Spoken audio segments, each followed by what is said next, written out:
मुझे बताइए प्रवीण जी, कौन जीता भारत और पाकिस्तान के बीच ये जो छोटी मोटी जंग हुई या झड़प हुई या कोई भी आप नाम ले दीजिए इसको टेक्निकल, इसमें जीता कौन? ऑपरेशन सिंदूर नहीं होता तो पाकिस्तान और सऊदी अरेबिया का डिफेंस एग्रीमेंट नहीं होता, और ये नहीं होता तो वो डोनाल्ड ट्रंप जो फील्ड मार्शल आसिम मुनीर है उनको लंच के लिए नहीं बुलाते। दौर में जब ये ऑपरेशन सिंदूर हो रहा था, सिर्फ आप ही ऐसे थे जो तथ्यों को बरसा रहे थे, मैं कहूंगी ट्रूथ बॉम्ब जिसे अंग्रेजी में कहते हैं। मैंने ये सब्जेक्ट 48 इयर्स पढ़ा है।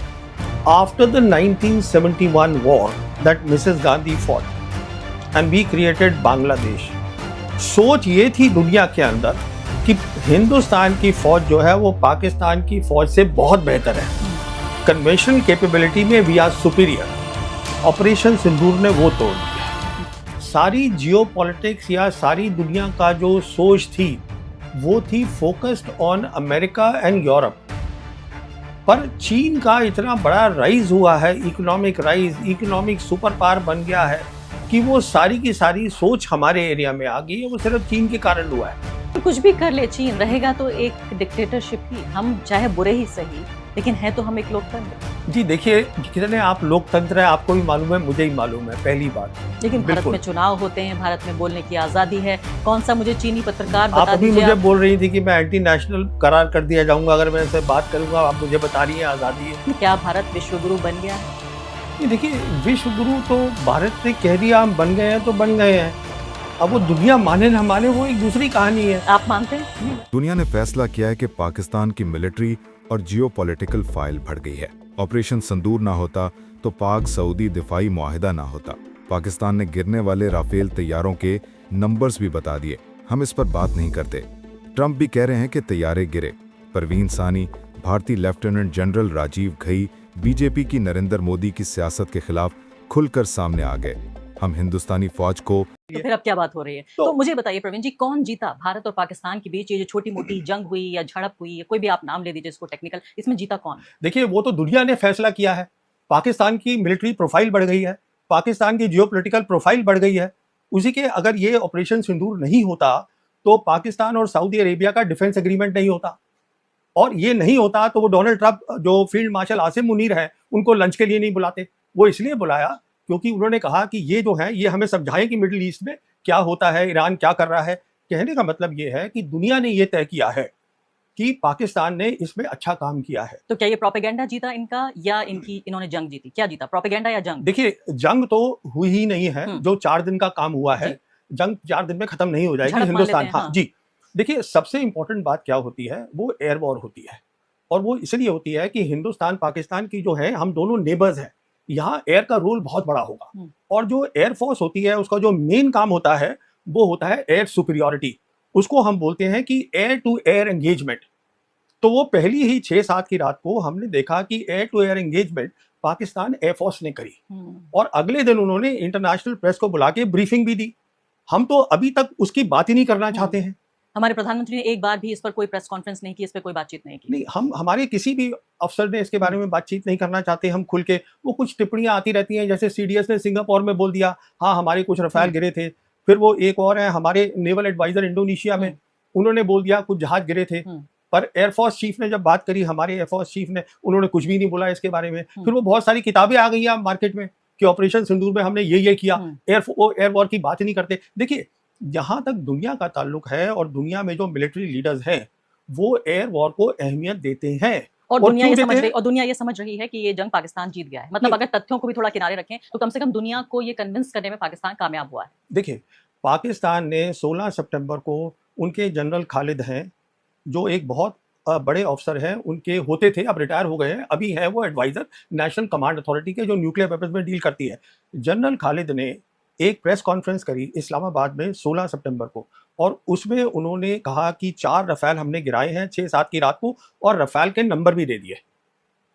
उन्होंने अपनी तरफ से एविडेंस दे दिया, पर हमने उसके ऊपर कोई बात नहीं करी। फिर उनके जो प्रधानमंत्री हैं वो उन्होंने यूएन में बोला कि हमने 7 हवाई जहाज गिरा दिए हैं, और साथ ही डोनाल्ड ट्रंप भी बोल रहे हैं, पर हम उसकी बात नहीं कर रहे हैं। तो सवाल ये है, हमें अपनी पोजीशन क्लियर करनी चाहिए, पर हम वो कह नहीं रहे। लेकिन क्या आपको ये लगता है कि भारत करती है?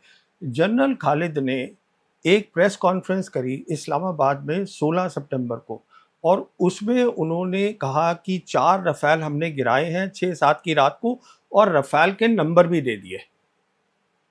उन्होंने अपनी तरफ से एविडेंस दे दिया, पर हमने उसके ऊपर कोई बात नहीं करी। फिर उनके जो प्रधानमंत्री हैं वो उन्होंने यूएन में बोला कि हमने 7 हवाई जहाज गिरा दिए हैं, और साथ ही डोनाल्ड ट्रंप भी बोल रहे हैं, पर हम उसकी बात नहीं कर रहे हैं। तो सवाल ये है, हमें अपनी पोजीशन क्लियर करनी चाहिए, पर हम वो कह नहीं रहे लेकिन हैं। क्या आपको ये लगता है कि भारत में जो विदेश मामलों के जानकार हैं वो इस बात को दरअसल समझते हैं, लेकिन तथाकथित तथ्यों को पीछे रखे तथाकथित राष्ट्रवाद या देशभक्ति के नाम पे सच नहीं बोलते? क्या आपके जैसे लोगों को फिर एंटी नेशनल नहीं कहा जाएगा? क्योंकि उस दौर में जब ये ऑपरेशन सिंदूर हो रहा था, सिर्फ आप ही ऐसे थे जो तथ्यों को बरसा रहे थे। मैं कहूंगी ट्रूथ बॉम्ब जिसे अंग्रेजी में कहते हैं, वो बरसा रहे थे। एक तरफ यहाँ बमबारी हो रही थी भारत और पाकिस्तान के बीच, और एक तरफ आप जो है ट्रूथ बॉम्ब गिरा रहे थे, सच्चाई के बम गिरा रहे थे। क्या आपको लोग एंटी नेशनल नहीं कहते? देखिए, अब मुझे क्या कहते हैं वो दूसरी बात है। मैं तो जर्नलिज्म कर रहा था, और एज अ जर्नलिस्ट ये मेरा बनता है, फ़र्ज़ बनता है, क्योंकि मुझे ये सब्जेक्ट आता है। मैंने ये सब्जेक्ट 48 इयर्स पढ़ा है, आर्मी के अंदर भी और आर्मी के बाहर भी। मैं समझता हूँ इस सब्जेक्ट को। तो मुझे खुद अंदर से परेशानी हो रही थी कि मेरा देश है, and I want my armed forces to be strong, I want my government to be upright. मुझे अंदर से परेशानी हो रही थी कि अगर कुछ बात हुई है, आप अपना वर्जन तो दे दीजिए। और ये बहुत बड़ी बात हो गई थी, जैसे मैं आपको बता रहा था। देखिए, हमारे यहाँ भी बोला गया है, ये मैं आपको एक छोटा सा फ़र्क आपके व्यूअर्स को बताना चाहूँगा।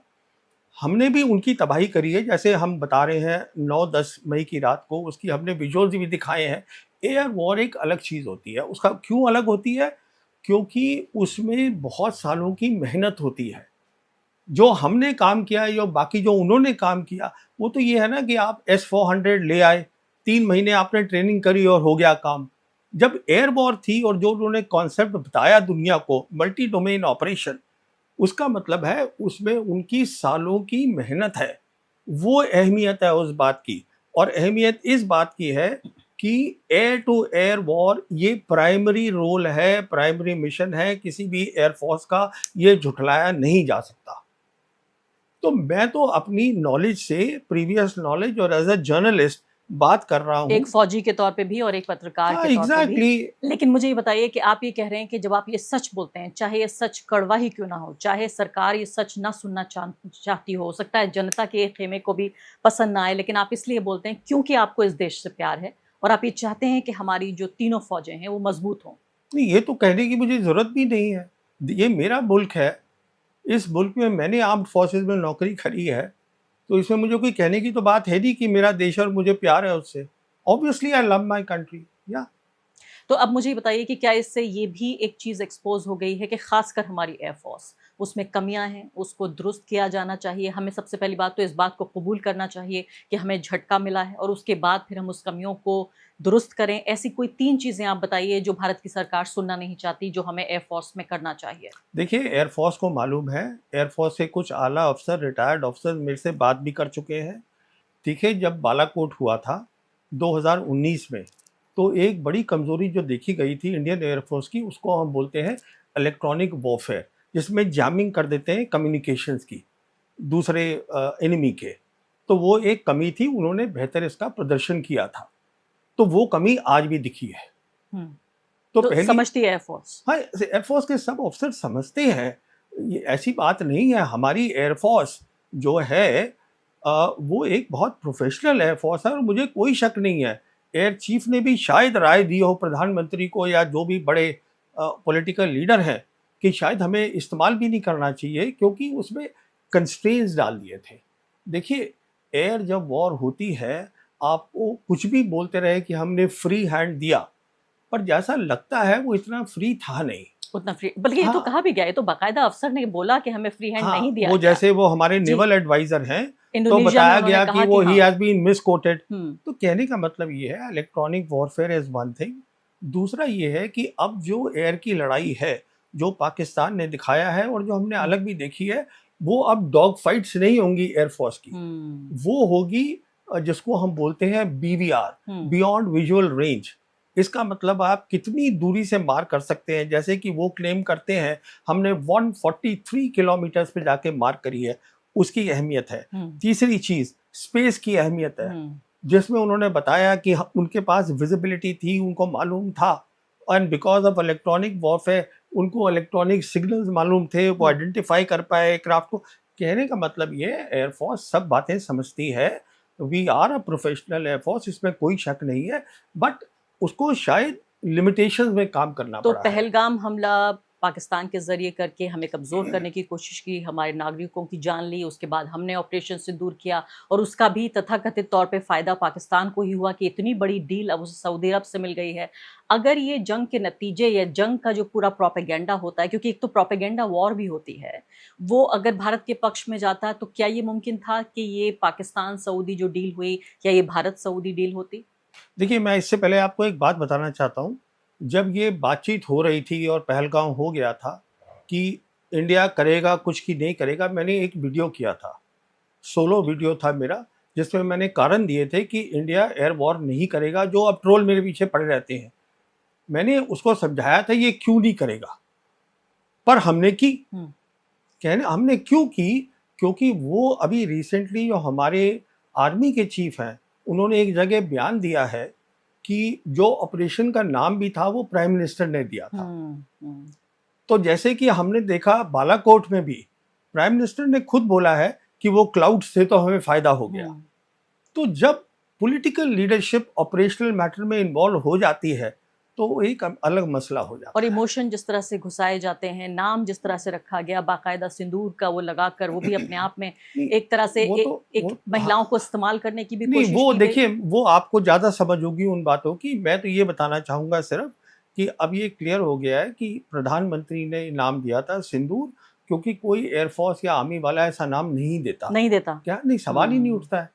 तो कहने का मतलब ये है बहुत सीधा सा, 100% फायदा हुआ है पाकिस्तान को। पाकिस्तान जो है, और मैंने ये कहा भी था कि ये फायदा होगा, इसमें भी मैंने वीडियो किया है, और वो वैसे ही बिल्कुल हुआ है। आप समझ रही हैं आप बात को?